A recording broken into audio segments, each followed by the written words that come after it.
Pisang salju adalah manifestasi ikra sebenarnya. Bacalah itu.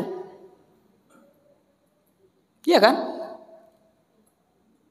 Wala takunu kal jilatang. Jangan seperti jilatang. Membaca jilatang tu, jilatang pengaruh jilatang tu kan orang jilatang celiak. Pagi-pagi kita nonton TV tu jilatang je isi sadola. Merampok, membunuh, prostitusi, LGBT. Tu parangnya jilatang sadola itu. Jadi jangan sampai menjadi jilatang tu. Jilatang tu memang kata. Kalau ada perang orang mau di jilatang tu, cik secarunya. Jangan mandake kayaknya.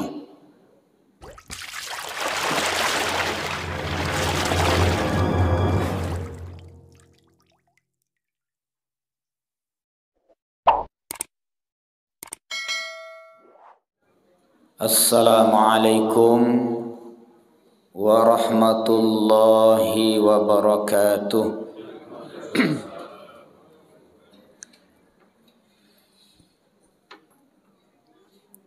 Alhamdulillahilladzi ahyana ba'dama amatana wa ilaihin nusyur.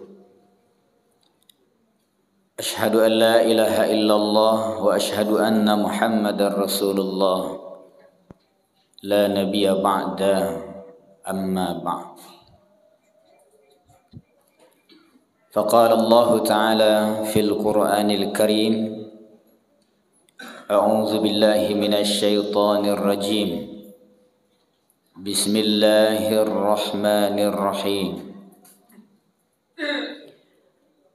Iqra' bismi rabbikal ladzi khalaq. Khalaqal insana min 'alaq.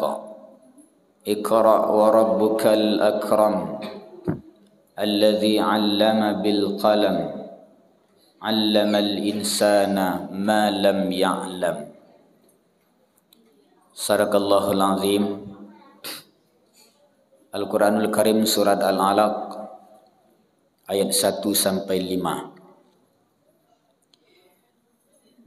Bapak, ibu-ibu, kaum muslimin dan kaum muslimat, jamaah salat subuh rahimakumullah.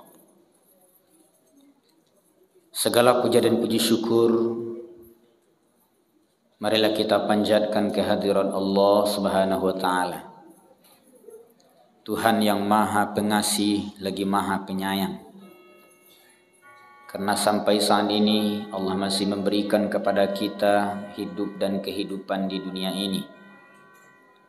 Kita masih berada dalam keadaan sehat lahir batin, sehingga kita telah selesai melaksanakan ibadah salat subuh berjamaah. Man shalla subha fi jama'atin faka'annahu salatul lail kullah. Barang siapa yang ikut menegakkan ibadah salat subuh berjamaah, maka seolah-olah dia telah menegakkan ibadah salat malam keseluruhannya. Semoga ibadah salat subuh yang telah kita tegakkan berjamaah tadi diterima dan diridhai oleh Allah Subhanahu wa taala.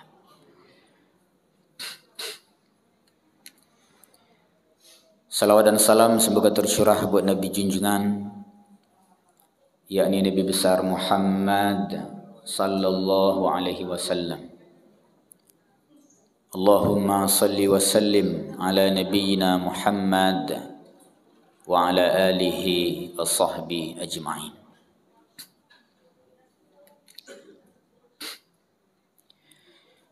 Bapak Ibu rahimakumullah, pada suatu malam Rasulullah sallallahu alaihi wasallam bersemedi atau bertafakur di sebuah gua yang bernama Hira. Kemudian datanglah malaikat Jibril alaihi salam yang merubah bentuk sebagaimana manusia biasa, memakai pakaian serba putih, sorban putih, jubah putih. Kemudian dia menghampiri Rasulullah sallallahu alaihi wasallam. Lalu didekapnya erat-erat.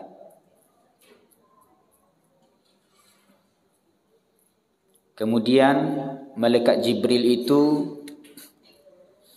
mengatakan kepada Nabi, Iqra, Iqra, Iqra. Bacalah, bacalah, bacalah. Kemudian Nabi menjawab, Ma ana biqari'in. Saya tidak bisa membaca. Apa harus saya baca? Karena memang saya tidak bisa membaca. Nah, inilah sebagai pembuka wahyu turun kepada Nabi. Iqra. Bapak Ibu yang saya hormati, Iqra itu bacalah. Sementara Nabi tidak bisa membaca. Kira-kira wahyu pertama turun itu relevankah dengan kondisi Nabi? Kita menyuruh seseorang membaca, kita harus pastikan dia pandai membaca. Bacalah buku ini, bacalah Al-Quran ini, baca majalah ini. Kita harus pastikan dia pandai membaca. Kalau dia tidak pandai membaca, bagaimana mungkin kita sodorkan kepadanya buku bacalah ini? Ini kan sesuatu hal yang menarik. Wahyu turun pertama menyuruh Nabi membaca, sementara Nabi tidak bisa membaca. Huwallazi ba'atsa fil ummiyina rasulan minhum. Nabi itu memang seorang yang ummi, tidak bisa membaca dan tidak bisa menulis. Banyak ulama, Bapak Ibu sekalian, yang berkomentar dalam hal ini. Salah seorang ulama di Timur Tengah bernama Dr. Aid Al-Qarni dalam kitabnya Iqra' Bismi Rabbik menyatakan bahwa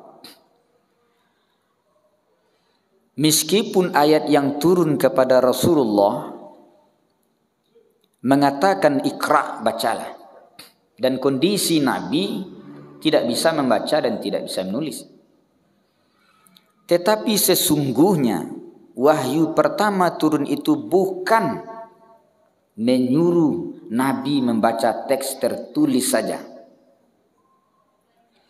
tetapi membaca seluruh alam.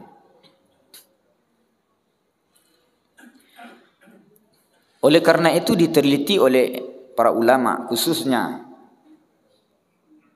ulama tafsir, apa sesungguhnya makna dari Iqra'? Karena di sana awalnya, awal wahyu itu turun, pembuka kalam itu Iqra'. Iqra' itu kan berasal dari kata qara'a yaqra'u, qira'ah. Iqra' fi'il amarnya. Itu secara bahasa bermakna menghimpun. Jadi yang dikatakan menghimpun segala sesuatu yang terkandung di dalamnya, membaca, menalaah, merenung, mentadaburi, mentafakuri, meneliti rincian-rincian segala sesuatu.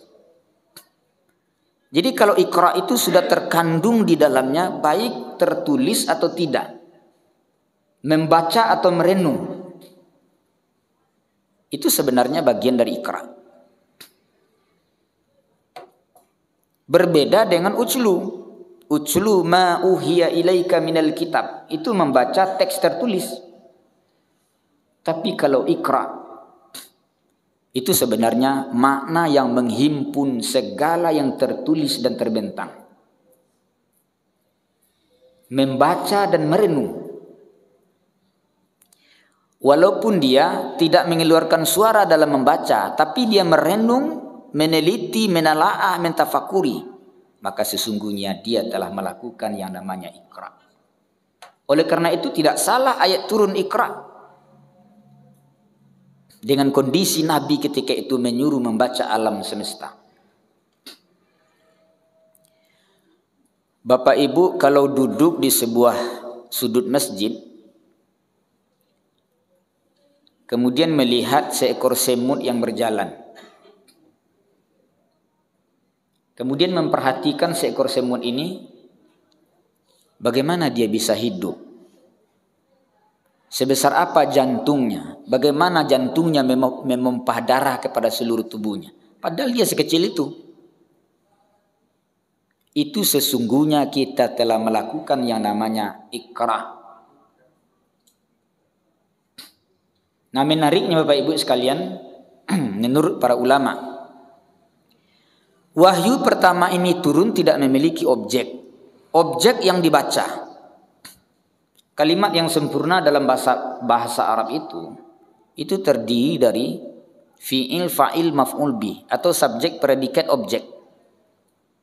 Kalau kita menyuruh seseorang bacalah, pasti ada yang kita suruh apa yang harus dibaca. Makanlah, minumlah, pasti ada sesuatu objek yang kita suruh. Ini menarik ayat turun Iqra, bacalah. Tidak ada objeknya, Pak. Mana objek dalam ayat itu? Tidak ada. Inilah menurut kaidah. Kalau ada fi'il amr yang tidak memiliki objek, berarti kita membaca keseluruhan. Bacalah segala sesuatu selagi yang kita baca itu memberikan faedah kepada seseorang. Bapak, ibu-ibu, kaum muslimin dan kaum muslimat yang dirahmati oleh Allah Subhanahu wa taala. Nah, oleh karena itu Iqra itu bermakna bisa jadi membaca tertulis. Membaca yang tidak tertulis, membaca alam, fenomena alam, tanda-tanda zaman, tanda-tanda alam, membaca sejarah umat masa lalu, membaca diri, membaca Al-Quran, dan membaca segala sesuatu. Jadi luar biasa falsafah Iqra, meskipun pendek Iqra, tapi dia adalah pintu peradaban dunia yang dituntun oleh kata Iqra itu. Bapak, ibu-ibu, kaum muslimin dan kaum muslimat yang dirahmati oleh Allah Subhanahu wa taala. Memang kalau kita baca keseluruhan menurut para ulama itu inti yang dibaca itu tertulis dan tidak tertulis. Sekarang kita coba membahas membaca yang tertulis. Peradaban di dunia ini Pak Ibu, maju dan mundur. Kemajuan suatu bangsa itu tergantung bangsa itu rajin membaca atau tidak. Mundurnya bangsa ketika bangsa itu sudah mulai tidak ada minat membaca. Saya membaca sebuah penelitian luar negeri terhadap bangsa-bangsa di dunia ini bagaimana minat membaca. Kok membaca seberupa membaca buku literasi. Di antara 61 negara di dunia ini diteliti oleh UNESCO, lembaga penelitian dunia tentang ilmu pengetahuan. Indonesia ini di antara 61 bangsa di dunia. Kita ini Bapak Ibu minat membaca literasi nomor 60. Coba bayangkan itu, di bawah Thailand lagi. Pak,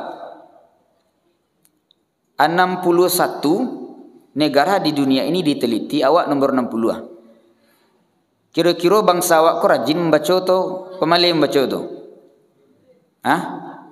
Rajin? Nomor 60 awak literasi membaca. Tapi kalau peminat HP itu nomor 5 di dunia. Apalagi kalau kita bicara akun-akun media sosial, Facebook, Twitter, YouTube, itu awak paling rajin, Pak. Tapi kalau membaca, sungguh kita jauh terbawah dari negara Thailand yang dulu jauh di bawah awak. Kalau tidak percaya Bapak Ibu, minat membaca orang-orang Islam ini, coba perhatikan ke rumah mereka, mahasiswa-mahasiswa. Orang sambil duduk apa yang dibacanya, apa yang dipegangnya. Itu makanya Bapak Ibu, peradaban bangsa maju itu tergantung kita rajin membaca atau tidak.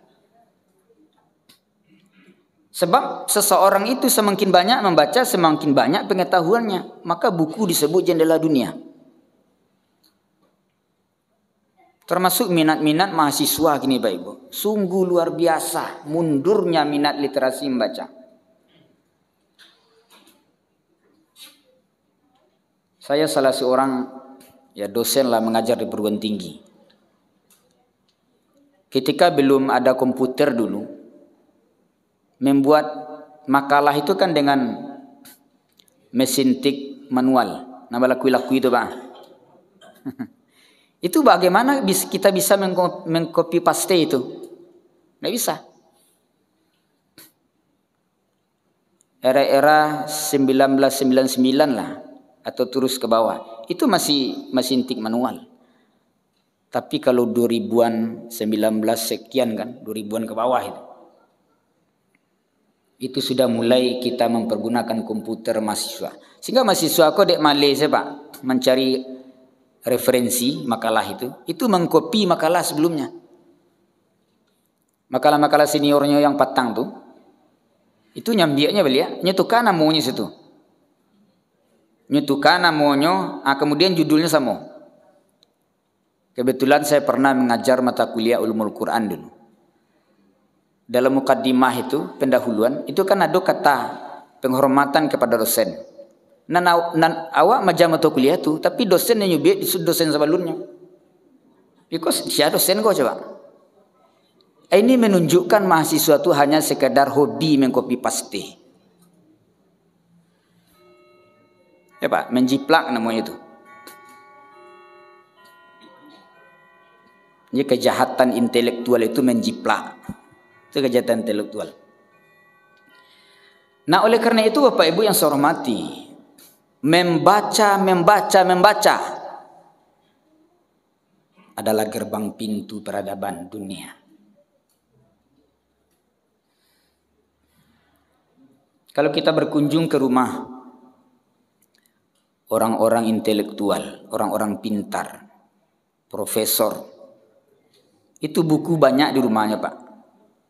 Tapi kalau kita berkunjung ke rumah orang kayu, apa yang ada di rumahnya? Di ruang-ruang tamu itu pun ada Pak. Yang antik-antik pernah berkunjung ke luar negeri, ke Eropa, hanya letakkan itu, antik barang-barang antik itu Pak. Tapi buku nak ada cieknya doh.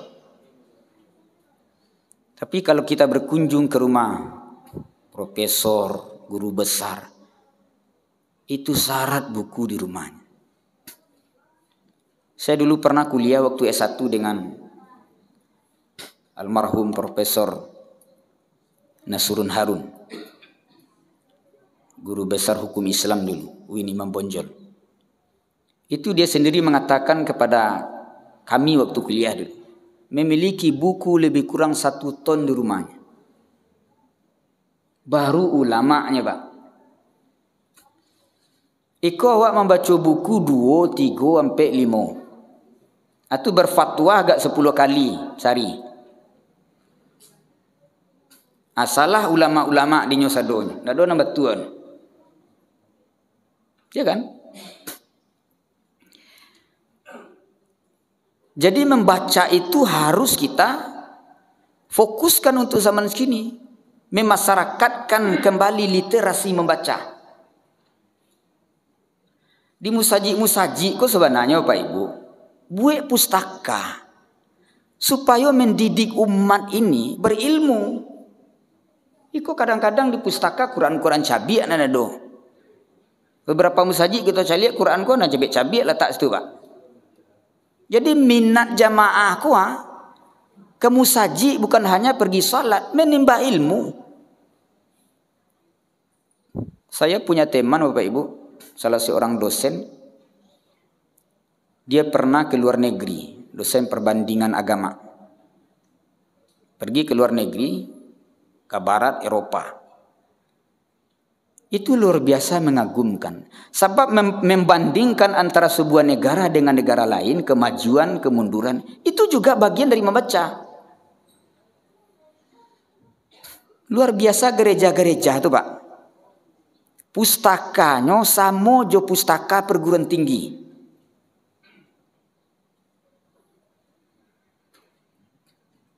Tidak perguruan tinggi saja punya perpustakaan, masjid, rumah ibadah mereka, gereja. Coba kita cari di kota Padang selalu saji Pak Ibu. Bara minat pengurus masjid yang membuat perpustakaan kecil dan minat jemaahnya yang membaca. Nampak yang banyak aku kadang-kadang duduk-duduk mau tota lalu-lalu dum saji Pak. Ndak membacanya dong.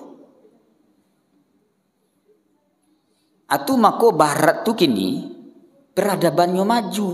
Mereka bangkit pada abad 20-21. Padahal dulu mereka belajar kepada umat Islam.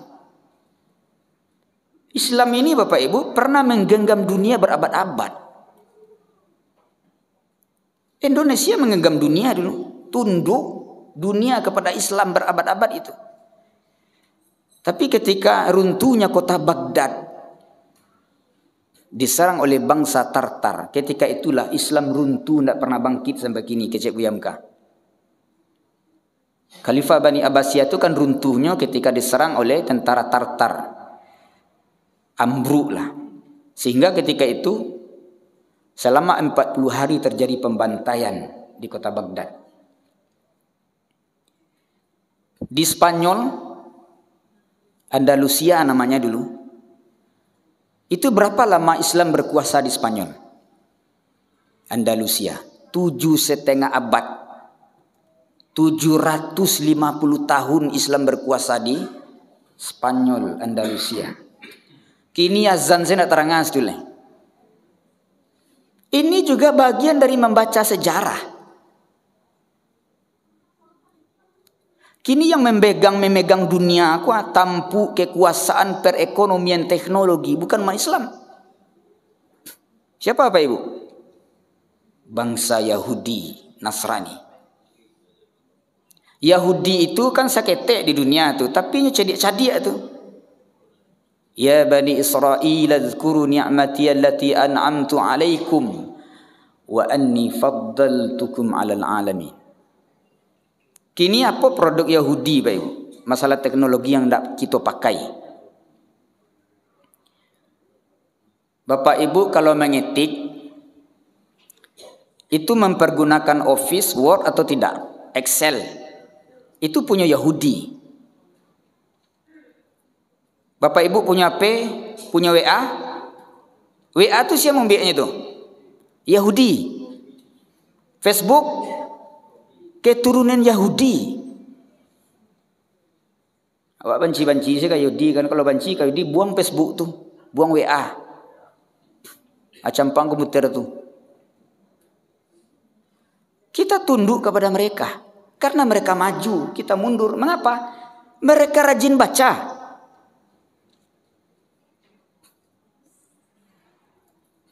Nah, oleh karena itu, Iqra itu sekarang itu malahan diminati oleh orang-orang Barat dan Eropa. Orang-orang Cina itu rajin membaca gini Pak Ibu. Manga kamanga, bawa buku. Di Madudua baca buku.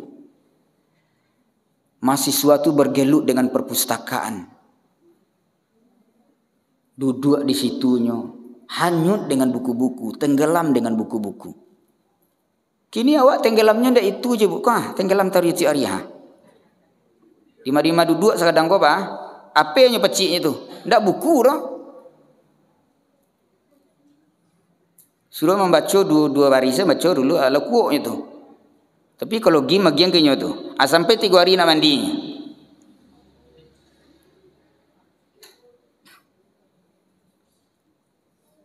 Ini Pak Ibu sekalian renungan kita bersama. Iqra, bacalah. Belum kita bicara tentang membaca alam. Alam kok guru, Pak? Boleh tak kita berguru ke alam? Mengapa tidak boleh? Bahkan itu falsafah orang Minangkabau. Alam tak kambang jadi guru. Jadi guru awak kok nak manusia saja, Pak? Alam. Seluruh alam yang terbentang adalah isyarat ilmu kalau kita mau merenung. Kok namu baraja ke alam? Di Minangkabau ke Pak Ibu? Orang Minangkabau ke cedek-cedek dulu, Pak. Orang Minangkabau kalau lamaran tahu dari nagarinya ke nagari orang lain, nyo maju, fikirannya cemerlang. Yang membuat Pancasila itu kebanyakan mayoritas orang ulama Minangkabau. Siapa itu?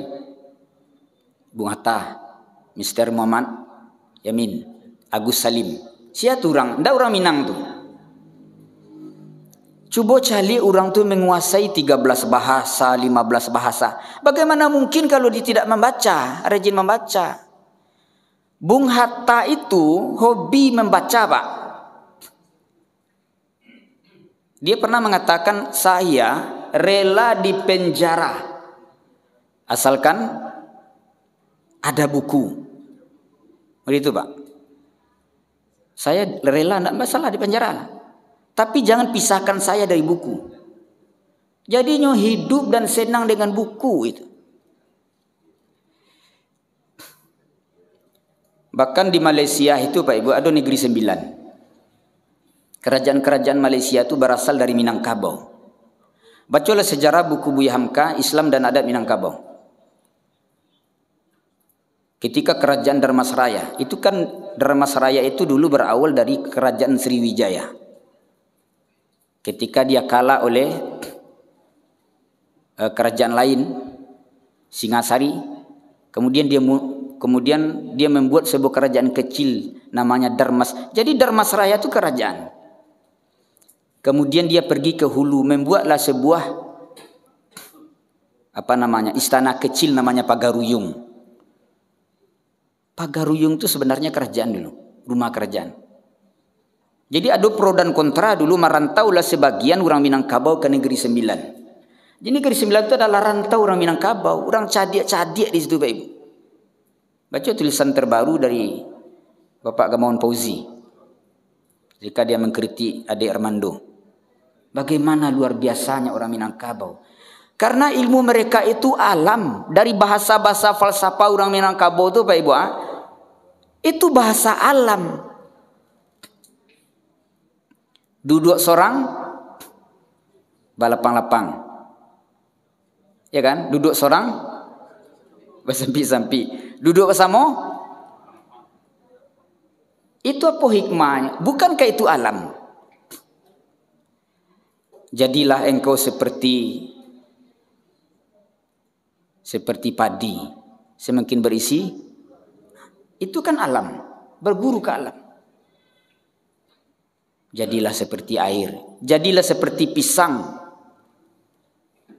Kunu kal pisang, wala takunu kal jilatang. Jadi kau nak dis Pak?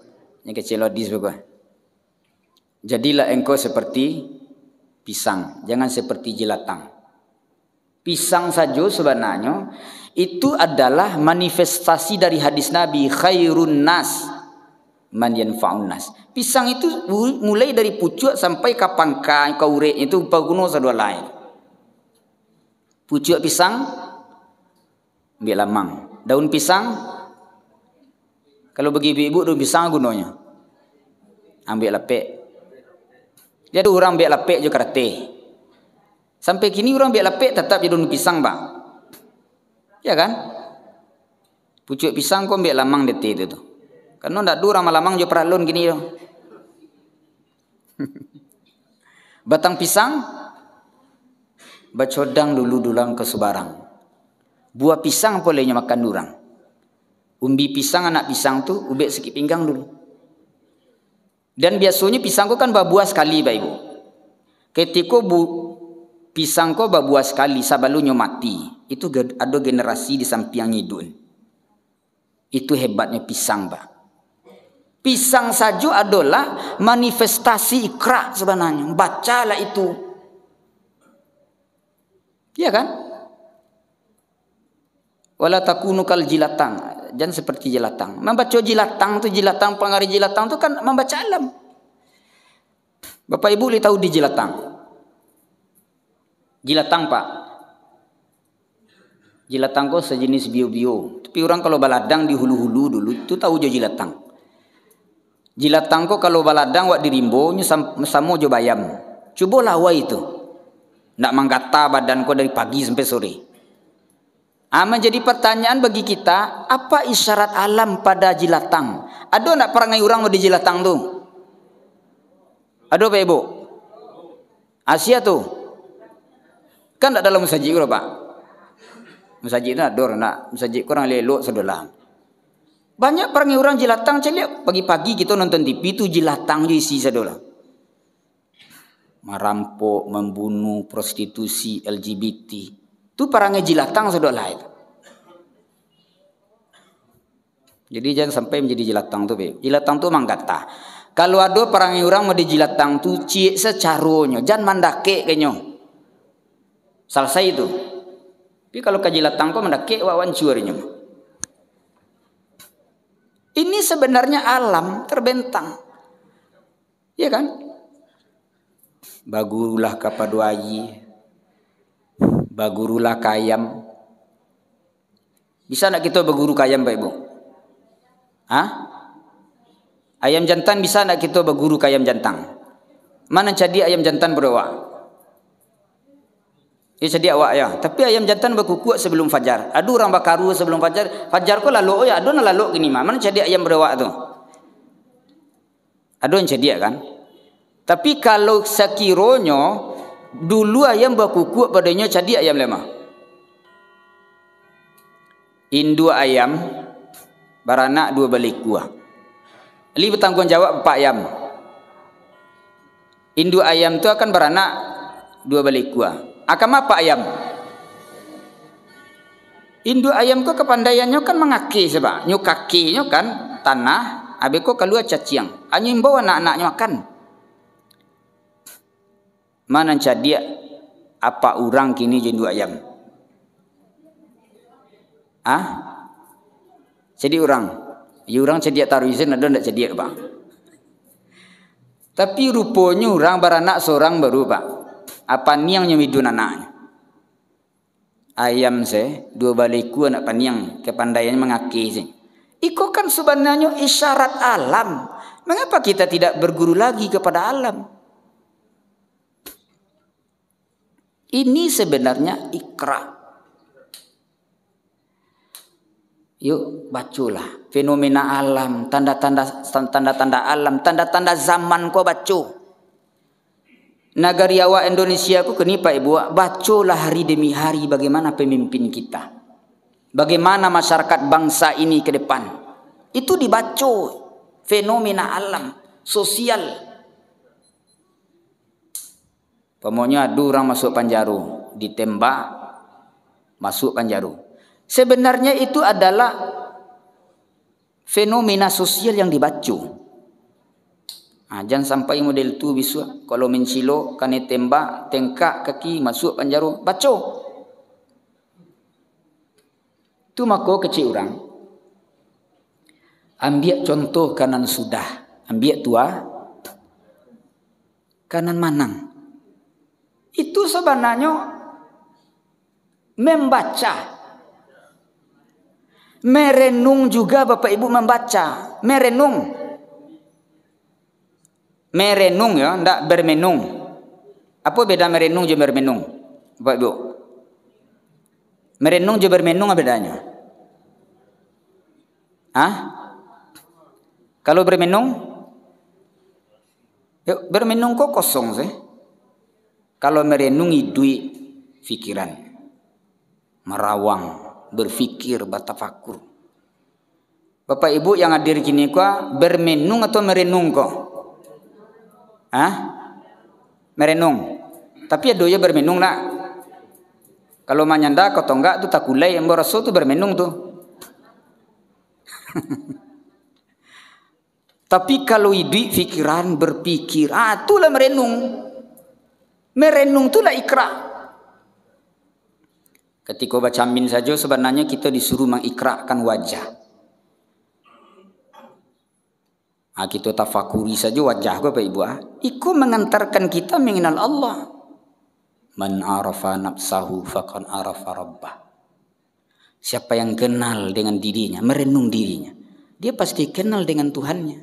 Banyak orang yang hanya melihat wajah tapi tidak merenungi wajahnya.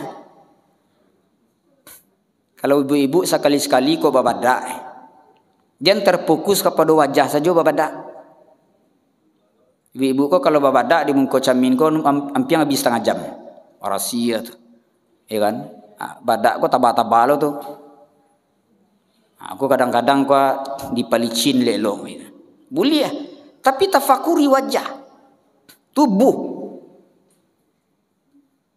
Segala rambut yang ada di tubuh kita ini itu tumbuhnya di tempat-tempat tertentu.